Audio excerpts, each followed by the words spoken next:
Les descriptions de Dieu en tant qu'homme dans l'Ancien Testament préparent les lecteurs, en particulier les Juifs, à ce genre de réflexion. Dieu sous forme humaine, nous savons cela. Pour ceux qui avaient rejeté Jésus comme Messie, accepté l'idée que Jésus est Dieu devenu réellement un homme, nous avons de gros problèmes avec ça.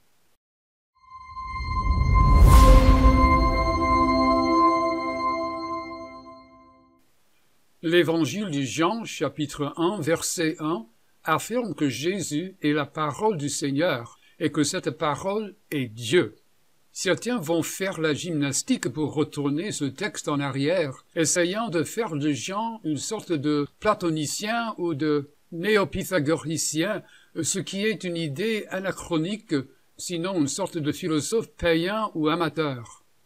Non, cela n'est pas le cas, car Jean connaissait bien l'Ancien Testament. Ce n'est pas très compliqué, la parole a été faite chair.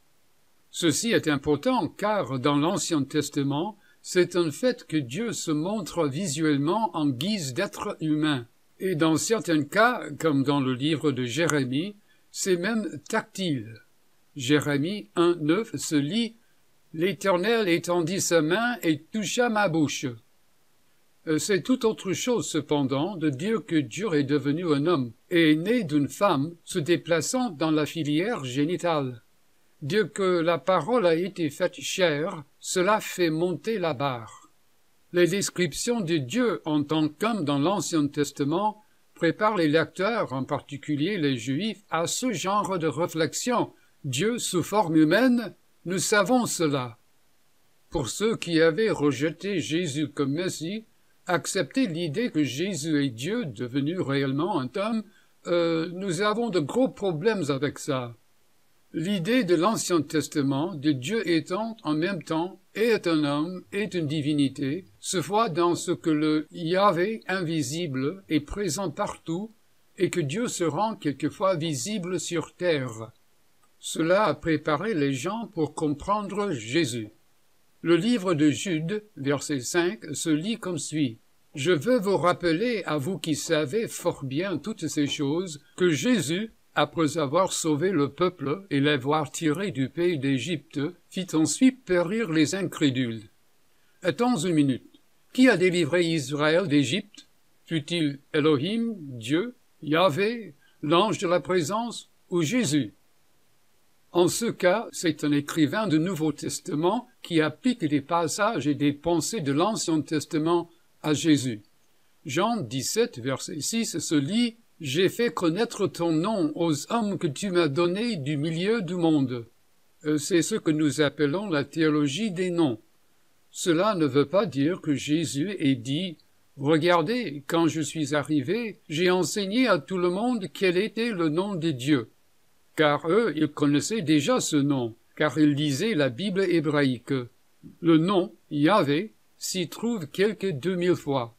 Exode 3, 14 se lit « Je suis celui qui suis. C'est ainsi que tu répondras aux enfants d'Israël, celui qui s'appelle « Je suis » m'a envoyé vers vous. » Jésus n'était non plus simplement en train de leur chuchoter « Yahvé ».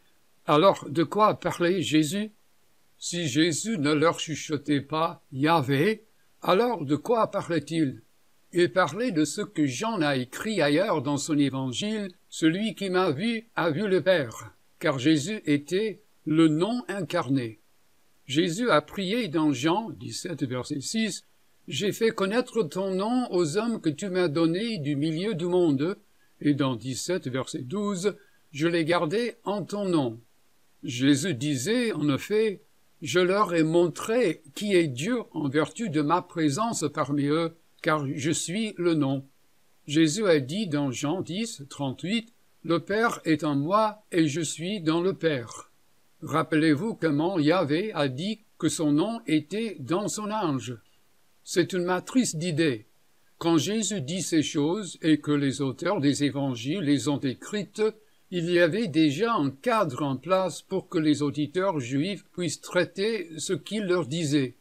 Acte 5, 41 se lit à propos des apôtres qui étaient persécutés.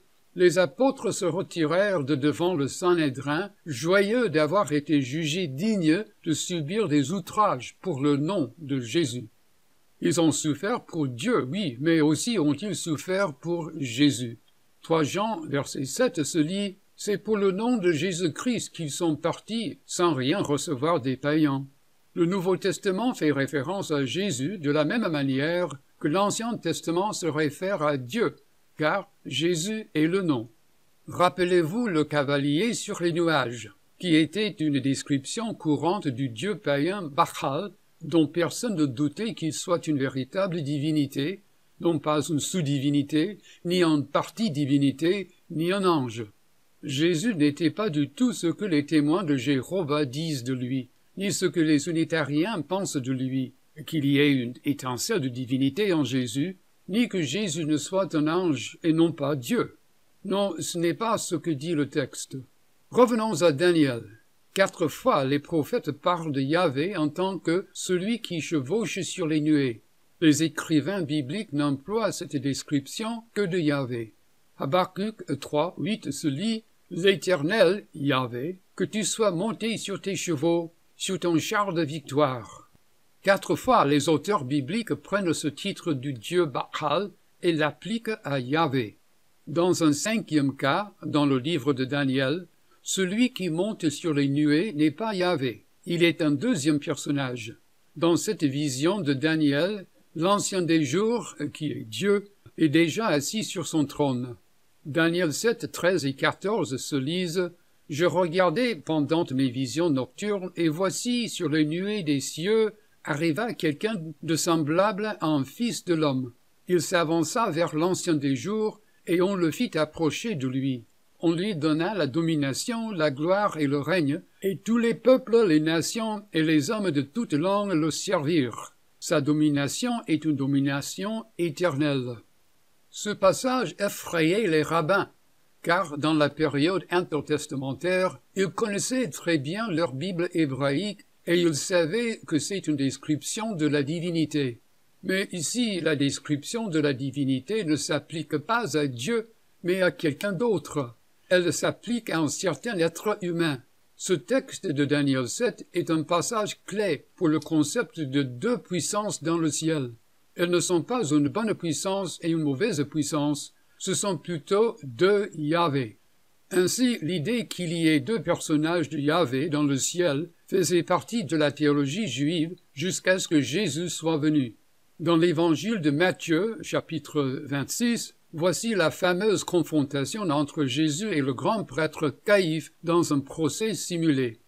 Dans les versets 62 à 63, Caïphe demande « Qu'est-ce que ces hommes déposent contre toi? Je t'adjure par le Dieu vivant de nous dire si tu es le Christ, le Fils de Dieu. » Jésus, citant Daniel 7, 13, répond au verset 64, « Tu l'as dit. De plus, je vous le déclare, vous verrez désormais le Fils de l'homme assis à la droite de la puissance de Dieu et venant sur les nuées du ciel. » Certains qui lisent ceci affirment que Jésus essaie de mal diriger Caïphe ou qu'il réponde de manière évasive. Non, Jésus ne s'évade nullement. Il tire les 2 canons. Il déclare « Tu demandes qui je suis. Tu connais Daniel 7.13, n'est-ce pas? Eh bien, moi, je suis le 2e personnage de Yahvé. Je suis Yahvé en tant qu'homme. Je suis celui qui vient sur les nuages. Je suis le Fils de l'homme. » Caïphe comprend instantanément ce que veut dire Jésus, car regardez ce qu'il fait et dit. Au verset 65, « Alors le souverain sacrificateur déchira ses vêtements, disant « Il a blasphémé! Qu'avons-nous encore besoin de témoins? Voici, vous venez d'entendre son blasphème. » Ainsi, ils ont condamné Jésus à mort parce qu'il s'est appelé Dieu. Ce genre de pensée vient de l'idée de 2 puissances célestes.